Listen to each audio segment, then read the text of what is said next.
صالحات، نجيب لكم واحد الوصفه هيله وهي كغاتان بالكرومبيط بواحد الطريقه جد سهله وبسيطه ويجي بنين في نفس الوقت. نبدا بسم الله على بركه الله. حكمت الراس تاع الكرومبيط تاعي راني نقطع فيه هكايا قطع صغيره، ومن بعد نشلو تحت العين مليح مليح ونديرو الفرن. كي فرنا الكرومبيط تاعنا نرجعوا مع بعضنا بحول الرحمن.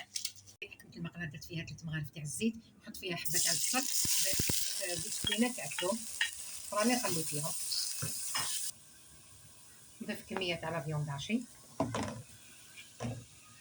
نحلها كامل ونخليها مع هذاك البصل والثوم. مغرف طماطيش مصبره مع زوج حبات طماطيش مغرفين ونخلط. واش ندير؟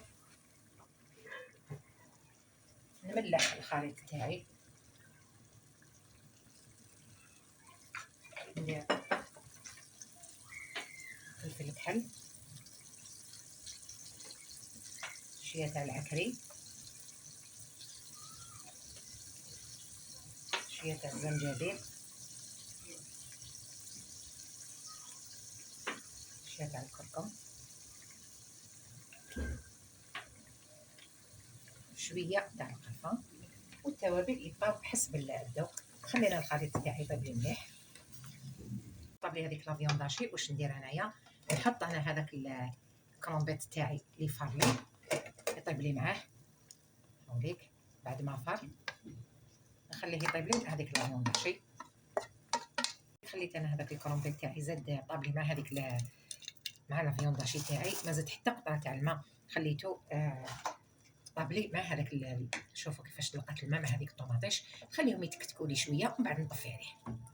طاب لي هذاك الكرومبيط مع لافيون داشي تاعي. جبت البيراكس تاعي ولا سليمه اللي تدخل في الفرن، حطيت نصف الكميه. كنت قليت هنا شويه بطاطا ديدي، واحد 4 حبات 5 حبات، ونحطها في الوسط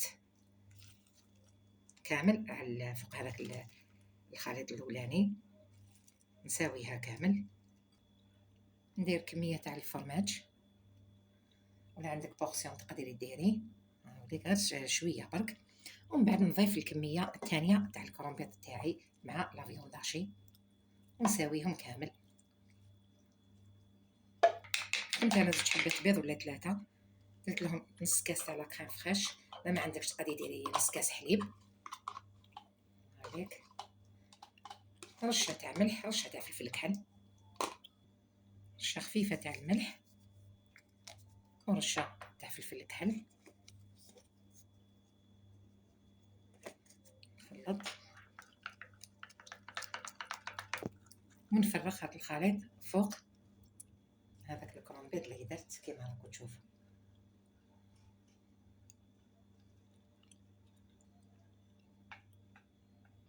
واخر حاجه نديرها هي فرماج غابي كامل على الوجه. نحط الغدا تاعي في الفرن لمده واحد 10 دقائق 15 دقيقه كلش طايب، يذوب لنا هذاك الفرماج، تشرب لنا شويه هذيك لاصوص اللي قعدت لنا من الكرومبيط والافيون داشي. نحطها لكم في صحن تقديم بحول الرحمن. هاو الكغات تاعنا بعد ما خليته داب لي كامل هذاك الفرماج.